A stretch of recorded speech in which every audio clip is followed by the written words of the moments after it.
Toda vez que você olhar para um livro antigo, ou nem tão antigo assim, mas que está usado, deve se lembrar que as páginas cebosas desse livro têm muita coisa para contar. Pense no sebo, não apenas no estabelecimento, mas na palavra. Essa palavra aqui no Brasil virou sinônimo de segunda mão. A etimologia mais aceita é simples, sebo vem de sebo, do latim gordura. Antes da era digital, o conhecimento dependia exclusivamente da fricção dos dedos contra o papel. Os livros, de tanto serem manuseados, ficavam encebados. Suor, sal, óleo da pele humana, mãos que viravam páginas durante horas e mais horas. Mãos de estudantes, de professoras, de operários que liam no intervalo e de mães que liam depois que os filhos dormiam.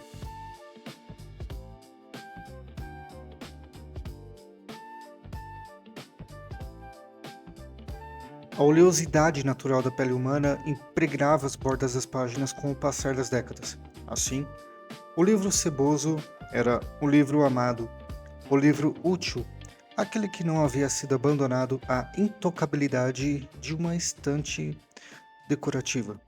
O saber, portanto, era literalmente inscrito sobre a gordura.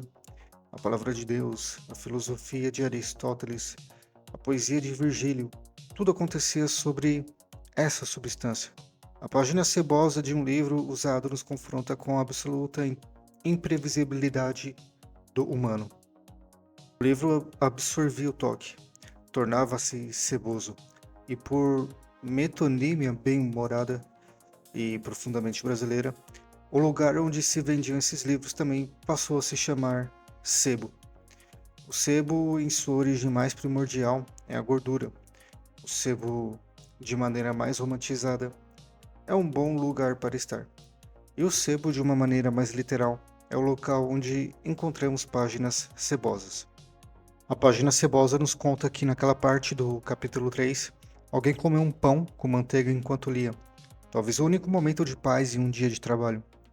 Imagine o leitor original desse livro usado, noite após noite, à luz de um abajur de cabeceira e que estava virando páginas enquanto o resto da casa dormia. Imagine a trajetória desse objeto. É profundamente romântico pensar que um livro é um viajante solitário de afetos humanos. Pense em um romance que foi enfiado às pressas dentro de uma mochila, levado para a rodoviária em uma sexta-feira à noite, e tudo isso aconteceu com um livro usado antes de chegar em você. É uma conjunção de passado e presente entre páginas amareladas, e isso é incrível, porque agora é a sua vez de folhear ele por várias noites. Conta a história que sebos surgiram na Europa do século XVI como mercados de papéis e manuscritos usados. Lá, nas livrarias antigas, mercadores, os alfarrabistas, trocavam obras raras e censuradas também. O próprio nome sebo, como também conta a história, além da origem que falei anteriormente, também tem outra origem bem curiosa. Vinha das velas amareladas de sebo que eram usadas para ler à noite, cujo fumo enganava e deixava os livros encebados. No Brasil, os primeiros sebos fixos apareceram apenas no fim do século XIX. É uma teoria originária mais poética e que remonta aos estudantes universitários de séculos passados, especialmente em cidades mais históricas, mais antigas. Inevitavelmente, a cera derretida pingava sobre as páginas, marcando o papel para sempre. Um livro muito estudado era então, literalmente, um livro cheio de sebo. Em 1828, o francês Albin Jordan inaugurou a Casa do Livro Azul no Rio de Janeiro. Joaquim Manuel de Macedo, em uma crônica da época, lembrava-se desse lugar bem modesto. Ele escreveu: "Lembro-me da sua modesta loja de livros novos e velhos, que se vendiam ali a barato preço. E naquele tempo, alunos do Colégio Pedro II abasteciam-se ali de obras baratas." Agora vamos pensar um pouco mais sobre o nosso tempo presente. Na entrada de qualquer livraria comercial contemporânea, somos pegos por pilhas perfeitamente alinhadas que oferecem cartilhas de gurus do marketing, fórmulas estruturais e histórias estranhas que sempre carregam a palavra bilionário no título.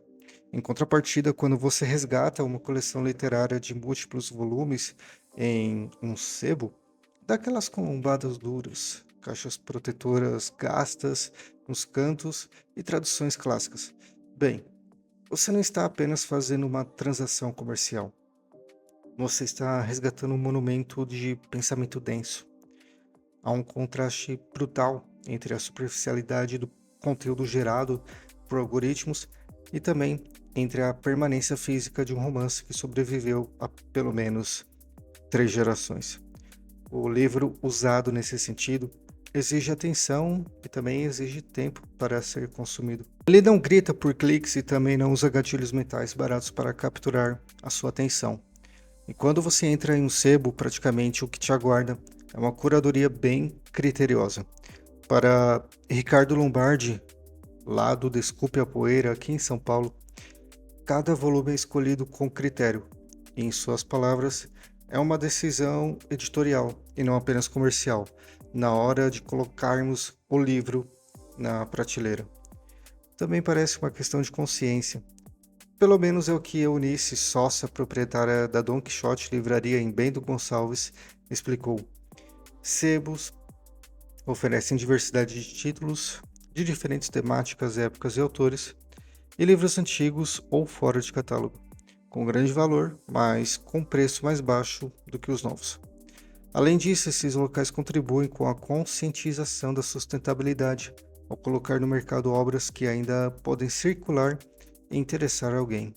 Outra coisa que faz parte desse universo são as dedicatórias melancólicas que podem ser encontradas nas páginas cebosas.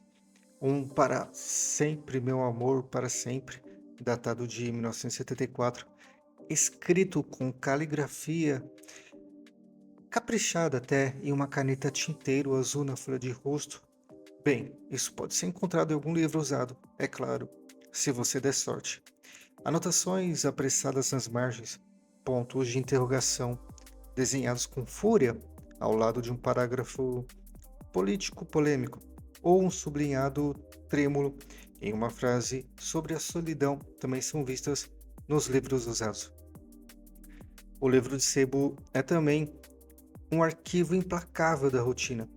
Passagens de trens rasgadas, ingressos de cinema para filmes que já viraram clássicos, pétalas secas de flores não identificadas e cartões postais nunca enviados por covardia.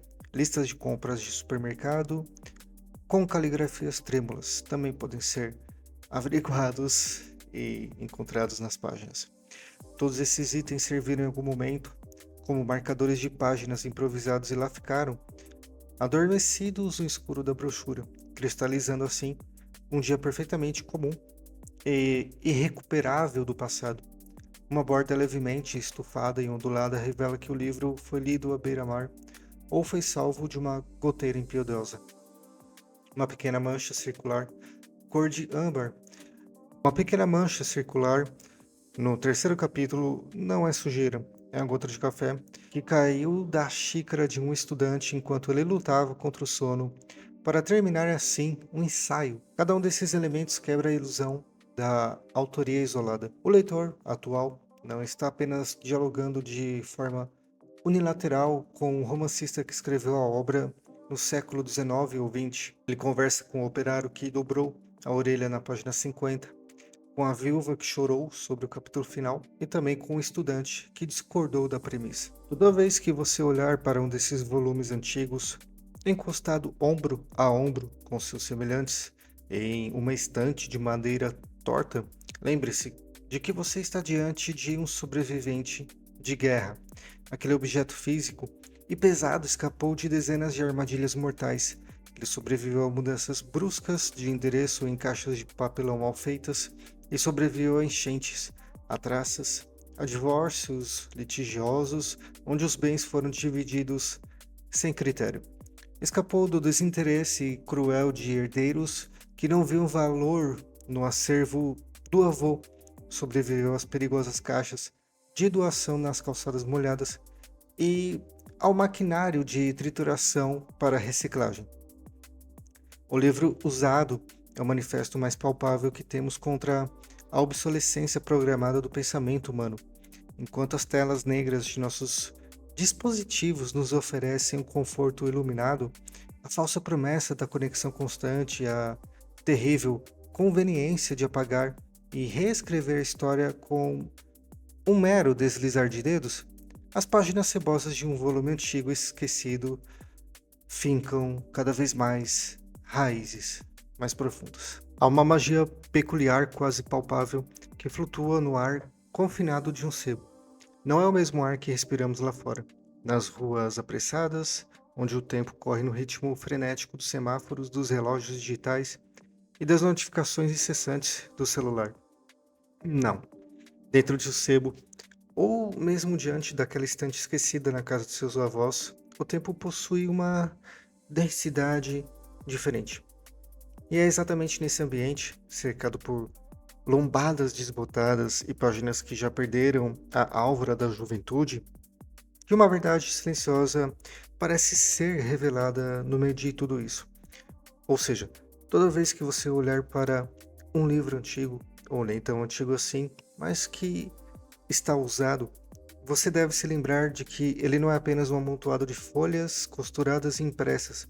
Ele é um sobrevivente, ele é um viajante do tempo.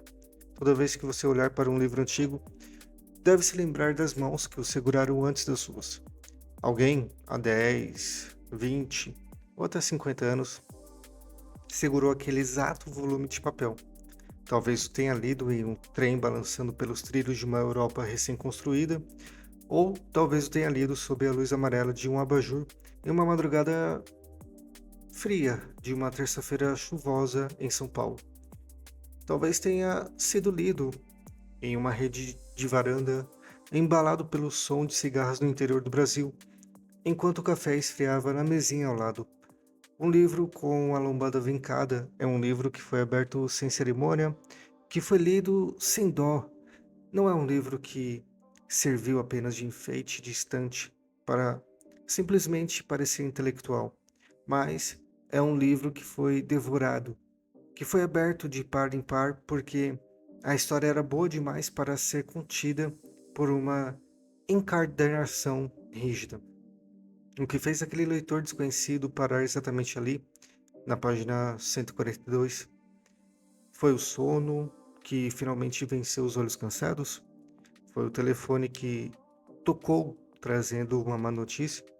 Ou foi a chegada à estação de destino, obrigando o leitor a fechar o livro e voltar para a realidade?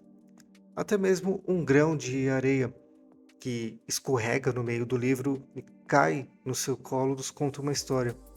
Esse livro viu o mar. Ele sentiu a brisa do oceano, a umidade salgada, acompanhou alguém que decidiu que o melhor companheiro para o som das ondas era uma boa história. O livro, usado nesse sentido, nos ensina sobre a nossa própria mortalidade.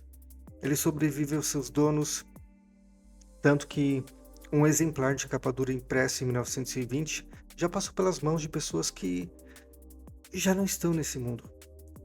Elas riram com aquelas páginas, choraram com aquele final, guardaram o livro com carinho em suas bibliotecas caseiras, entre muitas outras coisas. E depois finalmente partiram, mas o livro ficou. Ele continuou sua jornada silenciosa, passando por heranças não desejadas, doações para bibliotecas públicas, leilões ou bazares de caridade, até repousar na estante do sebo, onde o seu olhar o encontrou. Em um dia, décadas no futuro, um jovem entrará em um sebo. Ele sentirá aquele mesmo cheiro de baunilha e poeira, e seus dedos vão passear pelas lombadas até puxar aquele seu exemplar antigo. Ele vai abrir a capa, vai ver o seu nome escrito na folha de guarda e talvez encontre a passagem de metrô que você usou como marcador em 2026. Ele vai passar os dedos sobre as linhas que você sublinhou porque elas o ajudaram a superar um dia terrível. Então, sem saber que foi você que fez isso, possivelmente eles sentirão uma estranha conexão. É por isso que há um certo pudor quase sagrado ao descartar um livro. Podemos jogar fora roupas velhas, sapatos furados, eletrônicos quebrados sem muito peso na consciência.